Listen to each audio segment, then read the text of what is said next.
So basically, there's been a spate of dog assassinations around China. A lot. Like, not just in one part of China. Maybe you can explain what the method of this is. Well, yeah, so we got some inside info. Yeah. This has been going around, but we got inside info from people in different cities. Yeah. So there was speculation this is only happening in Chengdu at first. Yeah. And Chengdu is a city in western China. So basically, dogs were getting poison.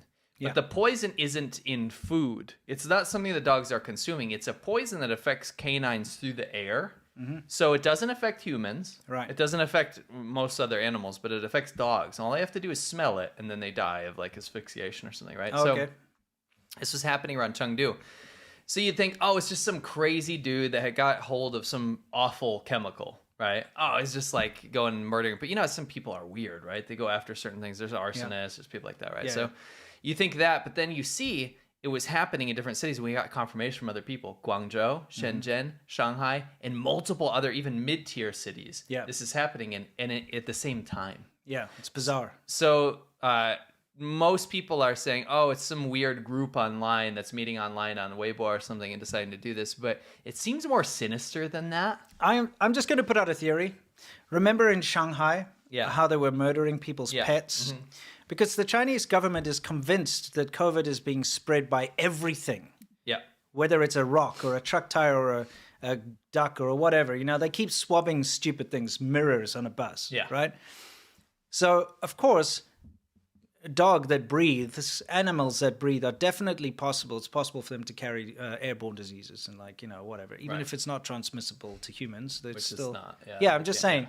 In their minds, this is a definite threat to their zero COVID policy. And that's why they were killing people's cats and dogs in Shanghai, the most sophisticated city in China. Yeah. So I think they got a lot of backlash, by the way. Not only just international, but local backlash too. Of course. So maybe they've decided, well, we just want to get rid of the dogs and cats anyway, but we don't want the backlash. This maybe is they're speculative. doing this. I'm saying this is my idea on the thing. This is very possibly why. Right. You never know. You never know. But it's really crazy how this has happened in multiple places at the same time. You know, poisoning dogs is quite common, but those are the people that are trying to catch them for dog food, okay? Yes. I mean, when I say dog food, I mean human food made of dogs. Dogs, yeah. Dog meat. And they would usually shoot them with poison darts, though. Yes. That's not something that they've made up, by the way. They shoot dogs. Oh, no. In the rural areas, they go... not rural areas. Yeah, I had students that got their dogs kidnapped. Yeah, so they'll shoot a dog with a poison dart so it dies, and they take it and then they sell it to the restaurants that make dog food, you know? Yeah. I mean, human food made out of dogs. Sorry. Yes. You know, sometimes it's hard to... This is the country that the propaganda department came up with the idea that COVID came from white-tailed deer. Yeah, that's true. Can you explain this? Well, if you're an audio listener, what you're not looking at right now is an Alibaba ad. So like AliExpress is like basically China's Amazon / eBay, one of those online retailers. What they do is they provide a conduit service between cheap factories that make like garbage products and sell them cheap abroad. Yeah. And this is an ad that popped up for one of our subscribers here on the China Show. It's Alibaba.com, and it says, save your time and money on global product sourcing. Choose from the world's largest supplier base. But the ad is for a plastic baggie. Yeah. And it says $0, small plastic bags for drugs. It's just very on the nose. It's like you buy these wholesale plastic baggies and sell drugs with them. How can it be $0, by the way? I think what they mean is like it'd be like $0 point something. Yeah. Like maybe 1 cent per bag or something. You know? Right. Yeah, I mean, look, this is a legitimate advert. This has not been photoshopped. Yeah, it's for drugs. Okay. So you remember we were talking about the police stations, and it took so long for media to catch up with this. Right. So a think tank out there called Safeguard Defenders, they went out and sourced and found 56 or 57 different countries that had Chinese police stations operating in them. So I'm not talking about like an embassy or a consulate, a Chinese police station that would hide inside of Chinese restaurants or laundromats or real estate companies, companies.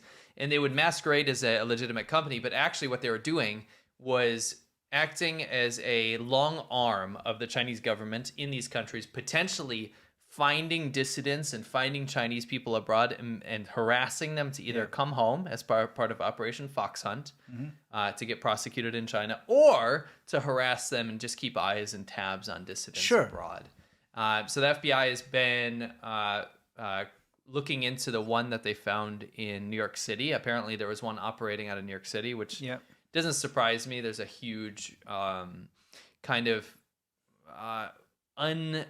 how can I say, like unofficial economy that revolves around a lot of Chinese business and stuff. It'd be a perfect place to hide. Yeah. Because a lot of people don't look into what's going on in those places. Language barrier is a huge thing. Oh, yeah. Always has been. Yep. So finally getting attention. Good. A lot of countries around the world have already either removed the police stations or are in the process of doing so. Investigating them and so on. Fantastic development. Hopefully it doesn't push them more underground and fighting more nefarious Well, I ways. mean, I think it's just a good example to the world just how blatant and out there the Chinese government does things, because they get away with everything. So they do things out in the open. Nobody ever questions them, and they've gotten used to this. Yes. So, Yeah, it was like flagrantly like in your face. They have signs up saying like overseas Vancouver, police remember that office. Yeah.